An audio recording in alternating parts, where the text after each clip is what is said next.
लेकिन जीके की प्रॉब्लम क्या है, एक तो बहुत वास्ट है, बाद क्या करना है, पूरी हिस्ट्री खत्म होने का वेट नहीं करना है। जैसे कि आपने एक 20-25 दिन में आपकी हिस्ट्री कंप्लीट हो जाएगी। किस तरीके से पढ़नी है, पॉलिटी में देखो फैक्ट्स ज्यादा है, रिवर है तो रिवर का पार्ट एक बार आपको यूट्यूब से देखना है, आपको कवर करना है। अब कुछ ऐसे टॉपिक है ज्योग्राफी में जो बिल्कुल भी नहीं आते, बाकी केमिस्ट्री और फिजिक्स में क्या करना है आपको, तो इस तरीके से आपको करंट अफेयर्स रेडी करने हैं। फिर स्टैटिक पार्ट आते हैं।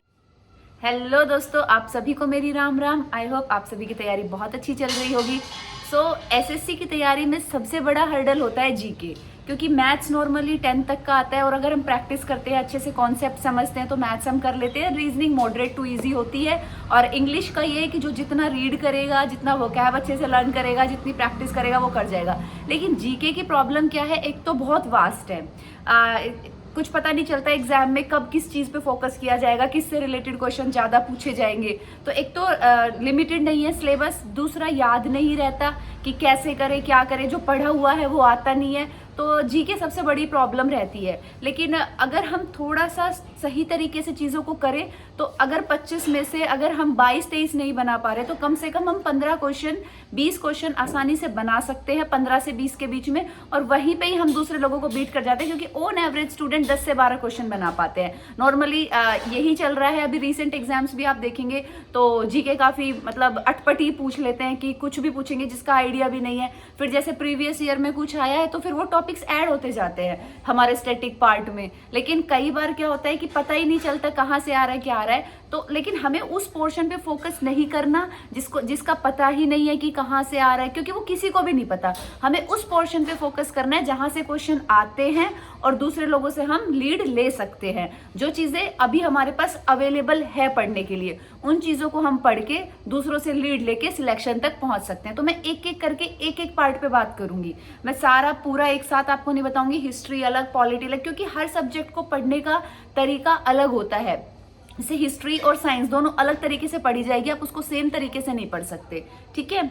तो सबसे पहले हिस्ट्री को किस तरीके से पढ़े।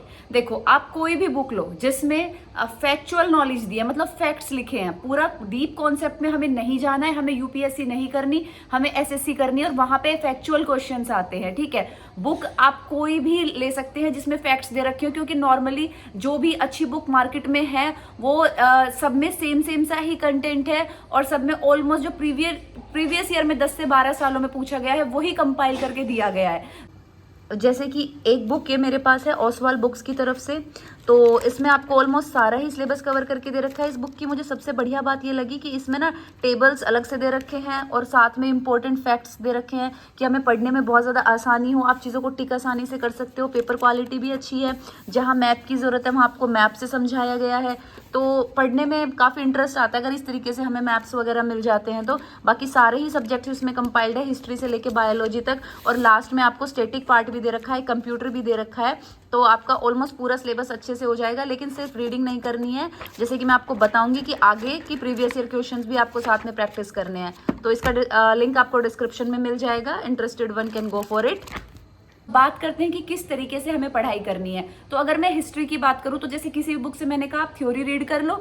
अब इसमें हिस्ट्री में ये नहीं करना कि भाई थ्योरी रीड करी तो जैसे एक पोर्शन आपने रीड कर लिया, नेक्स्ट डे अगला पोर्शन, बिल्कुल भी ऐसे हिस्ट्री नहीं पढ़नी है।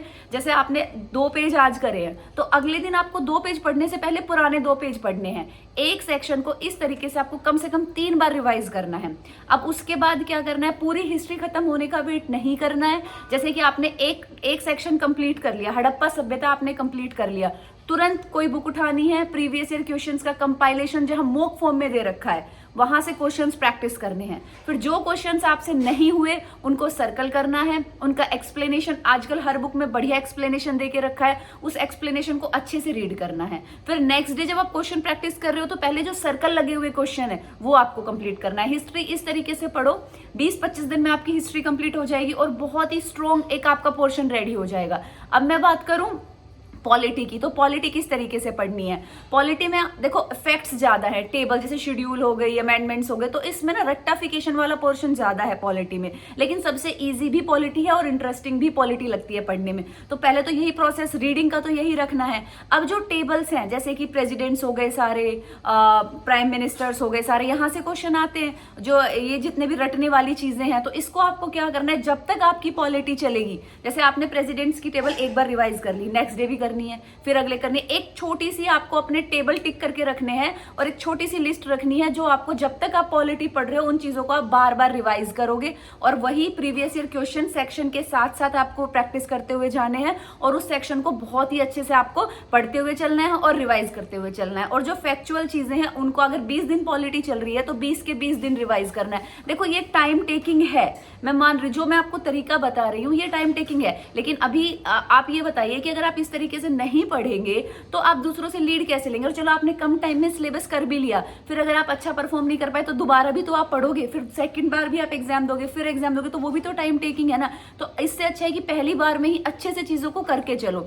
अब अगला आता है हमारा ज्योग्राफी। तो ज्योग्राफी बहुत ही ज्यादा कॉन्सेप्चुअल सब्जेक्ट है, जैसे कि मैथ्स में कॉन्सेप्ट समझने होते हैं ऐसे ज्योग्राफी में कॉन्सेप्ट समझने होते हैं, लेकिन ये लक पर डिपेंड करता है। कई बार बहुत ईजी क्वेश्चन पूछ लिए जाते हैं एग्जाम में, कई बार बहुत टफ क्वेश्चन पूछ लिए जाते हैं। तो ज्योग्राफी को आपको क्या करना है, जो भी बुक लेके बैठे हो पढ़ने के लिए, वहां से आपको क्या करना है कि जैसे रिवर है तो रिवर का पार्ट एक बार आपको यूट्यूब से देखना है, क्योंकि वो आपको पूरे मैप के थ्रू पूरा अच्छे से कौन सी रिवर कहाँ से निकल रही है, कैसे निकल रही है, कॉन्सेप्ट क्या है, यहाँ मतलब प्रेशर ज्यादा बन जाता है और टेम्परेचर ये होता है, इसकी वजह से ये फिनोमिना होती है। तो इस तरीके से आपको कॉन्सेप्ट समझने हैं और उसके बाद वही प्रीवियस ईयर क्वेश्चंस प्रैक्टिस करने हैं और अपनी रिवीजन रखनी है। लेकिन ज्योग्राफी को आपको क्या करना है, यूट्यूब से टॉपिक वाइज आपको कवर करना है। अब कुछ ऐसे टॉपिक है ज्योग्राफी में जो बिल्कुल भी नहीं आते, जैसे कि वर्ल्ड ज्योग्राफी से एसएससी में बहुत कम क्वेश्चन पूछे जाते हैं, उनको मत पढ़ो, छोड़ दो उनको, एक्स्ट्रा एफर्ट्स भी नहीं डालने। हमें वो वाला पोर्शन अच्छे से तैयार करना है जहां से ज्यादा क्वेश्चन पूछे जाते हैं। इको की बात करेंगे तो इकोनॉमिक्स जिन बच्चों का नहीं रहा 11th 12th में सब्जेक्ट, उनके लिए काला अक्षर भैंस बराबर वाली बात होती है। इकोनॉमिक्स में कुछ भी समझ नहीं आता, तो एक बार आप यूट्यूब पे कोई भी क्रैश कोर्स जिसपे अच्छे खासे व्यूज हैं आप डालो, क्रैश कोर्स फॉर इकोनॉमी, वहां से एक बार देख लो, हल्के हल्के आपके कॉन्सेप्ट्स रेडी हो जाएंगे। फिर कोई भी बुक जो आप पढ़ रहे हो वहां से रीड करके प्रीवियस ईयर क्वेश्चंस प्रैक्टिस करो। इकोनॉमी में इजी क्वेश्चन पूछे जाते हैं और प्रीवियस ईयर क्वेश्चंस काफी रिपीट होते हैं, तो वहां से आपका ये कंप्लीट हो जाएगा इकोनॉमिक्स से वहां से। और इसके बाद आते हैं हम साइंस पोर्शन पे। अब साइंस पोर्शन में क्या है कि बायो हमारी काफी पूछी जा रही है। अब रिसेंट पैटर्न को देखिए हम, तो बायो आप जैसे आपने कोई भी बुकलेट उठाई हुई है वहां से नॉर्मली करो, ना आपको कोई यूट्यूब देखना है, ना कोई एनसीईआरटी पढ़नी है बायो के लिए। नॉर्मल छोटे से जो आपके 10-15 पेज के नोट्स है वही पढ़ने हैं और प्रीवियस ईयर क्वेश्चन प्रैक्टिस करने हैं। क्वेश्चन फंस गया तो ठीक, नहीं फंसा तो ठीक। बाकी केमिस्ट्री और फिजिक्स में क्या करना है आपको, अगर आपके पास टाइम है तो 10th क्लास की केमिस्ट्री और फिजिक्स आप एक बार पढ़ लीजिए, वहीं से क्वेश्चन आता है। मैं पिछले 3 साल से पैटर्न को फॉलो कर रही हूँ और मैं पूरे भरोसे के साथ आपको बता सकती हूँ कि 9th और 10th की केमिस्ट्री फिजिक्स से ही क्वेश्चन उठाए जाते हैं। तो एक बार टाइम निकाल के 10th की कर लो, बस 9th की करने की जरूरत नहीं। और उसके बाद जो आप बुक पढ़ रहे हो जहां से, बस उसके वो फैक्ट्स रिवाइज कर लो और प्रीवियस ईयर क्वेश्चन प्रैक्टिस करो। अगर केमिस्ट्री और फिजिक्स में आप सिर्फ 10th क्लास की अच्छे से पढ़ लेते हैं, साइंस बहुत अच्छे से विद कॉन्सेप्ट्स, और वो फैक्ट्स रिवाइज कर लेते हैं, तो प्रीवियस ईयर क्वेश्चंस को आप स्किप कर सकते हैं अगर आपके पास टाइम है तो। लेकिन बायो में आपको प्रैक्टिस करने हैं। उसके बाद आता है हमारा करंट वाला पोर्शन। तो देखो अभी रिसेंटली देखने को यह मिला है कि 2 साल तक के भी करंट पूछे गए हैं। तो एग्जाम से 2 महीने पहले आपको करंट बनाने हैं। जिस भी आप एग्जाम को टारगेट कर रहे हो 1 महीने पहले या 1.5 महीने पहले आप अपने करंट अफेयर्स बनाने चालू कर दो। वीकली करंट अफेयर्स आपको रेडी करने हैं। 1 महीने में 4 वीक होते हैं, तो 1 वीक के पढ़े, दूसरे वीक के, तीसरे वीक के, चौथे वीक के, फिर एक बार उनको सबको रिवाइज कर लिया। फिर उसके बाद 3 रिवीजन लगानी है आपको, ठीक है। वीडियो से कर रहे हो तो वहां से उसको 2x पे करके 3 बार देखना है। और पिछले 2 साल के करंट अफेयर्स आपको रेडी करने हैं, क्योंकि इजी आ रहे हैं करंट अफेयर्स, लेकिन ज्यादा पुराने पूछ लेते हैं तो वो याद नहीं रहते। तो इस तरीके से आपको करंट अफेयर्स रेडी करने हैं। फिर स्टैटिक पार्ट आते हैं। स्टैटिक पार्ट आपको क्या करना है, अपने एग्जाम से 2-3 महीने पहले डेली एक स्टैटिक का टॉपिक उठाना है। जैसे कि कोई भी टॉपिक आप उठा लो, जैसे आज आपने डांस का टॉपिक उठा लिया, यूट्यूब से पढ़ना है, ट्रिक्स के साथ पढ़ा रहे हैं, बुक्स में भी नोट्स पड़े हुए हैं, टेलीग्राम पे पूरा पड़ा हुआ है, कंटेंट बहुत है, कहीं से भी पढ़ लो, हर जगह सेम ही है, क्योंकि सबको पता है कि ट्रेंड में क्या चल रहा है और उसी के अकॉर्डिंग कंटेंट प्रोवाइड किया जाता है। अब जैसे आपने डांस उठा लिया आज, तो 3 दिन तक उसी को रिवाइज करो। 3 दिन में एक टॉपिक रेडी करना है। और जैसे आधा पोर्शन पढ़ लिया, आधा कल पढ़ोगे, तो पहले पुराना वाला पोर्शन रिवाइज करना है, फिर अगले वाला पोर्शन रिवाइज करना है। इस तरीके से 2 महीने में स्टैटिक का डेली एक टॉपिक करना है। स्टैटिक बहुत ज्यादा आपकी स्ट्रॉन्ग हो जाएगी और साथ में प्रैक्टिस भी करनी है क्वेश्चंस की। स्टैटिक सिर्फ पढ़ के नहीं छोड़ना है। कोई भी बुक होगी प्रीवियस ईयर क्वेश्चंस की, उसमें आपको मिल जाएंगे सेक्शन अलग अलग कि ये डांस के क्वेश्चन है, ये म्यूजिक के से रिलेटेड क्वेश्चन है, और वहां से आपको प्रैक्टिस करनी है। इस तरीके से आप अगर अपनी जीके कवर करोगे तो फॉर श्योर बहुत ही अच्छे से आपकी कवर हो जाएगी और आप काफी ज्यादा क्वेश्चंस भी अटेम्प्ट कर पाओगे। और बाकी अभी जो 2024 में जितने भी एग्जाम्स है इंपॉर्टेंट जो हर कोई बच्चा दे सकता है जिसने ग्रेजुएशन पास की है या 12th पास की है, उसके लिए मैंने एक वीडियो पहले से ही अपलोड की हुई है, मैं डाल दूंगी डिस्क्रिप्शन में उसका लिंक, आप वहां से देख सकते हैं। बाकी जो अभी अपकमिंग एग्जाम है या जो अभी आजकल में नोटिफिकेशन आ रही है, उससे रिलेटेड भी मैं जल्द ही कोई शॉर्ट्स या वीडियो डाल दूंगी। दोस्तों बहुत सारे एग्जाम्स हो रहे हैं, पूरा 2024 बहुत सारी अपॉर्चुनिटीज लेके आया हुआ है। बस आपको क्या करना है, मेहनत करनी है। किसी एक एग्जाम में 1-2 नंबर से रह गए तो तैयारी को नहीं छोड़ना है, कंटिन्यू तैयारी रखनी है, क्योंकि ये कंपटीशन है जिसकी जितनी ज्यादा मेहनत वही आपको बीट करके सीट लेके जाएगा। कई बार लक फैक्टर भी काम करता है तो भी कई बार सिलेक्शन रह जाता है, लेकिन अगर आप चाहते हो कि एक सरकारी नौकरी ही आपको करनी है तो आपको बहुत ही ज्यादा अपने डेडिकेटली 1-1.5 साल अच्छे से मेहनत करनी रहेगी।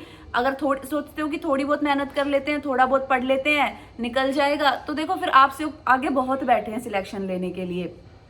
तो इसमें ऐसा तो है नहीं कि 35% लाए और सब क्लियर। इसमें तो ये है कि अगर टॉपर्स 95% पे सिलेक्शन लेके जा रहे हैं तो तुम्हें भी फिर 95% ही लेने पड़ेंगे, तुम 90% पे भी सिलेक्शन नहीं ले पाओगे। तो यही है कंपटीशन का मतलब। बाकी दोस्तों अगर वीडियो इन्फॉर्मेटिव लगी और आगे फर्दर इंग्लिश, रीजनिंग, किसी भी सब्जेक्ट की आप स्ट्रेटेजी चाहते हो या फिर जो भी नए एग्जाम्स आते हैं उनसे रिलेटेड डिटेल्स चाहते हो और बुक्स के बारे में कि कौन सी बुक में क्या दिया है, कैसे दिया है, इस तरीके की जानकारी आप चाहते हो तो प्लीज़ मेरे चैनल को सब्सक्राइब कर देना, क्योंकि तभी हम कनेक्टेड रहेंगे। और अगर कंटेंट अच्छा लगा है, वीडियो अच्छी लगी है तो इसको लाइक कर देना। बाकी कमेंट बॉक्स में जो भी आपके डाउट्स है या फिर कुछ भी आप कमेंट कर सकते हो, मेरी पूरी कोशिश रहेगी कि मैं आपके हर एक कमेंट का रिप्लाई करूँ। ठीक है दोस्तों, फिर किसी अगली वीडियो में मिलते हैं, तब तक आप पढ़ते रहो।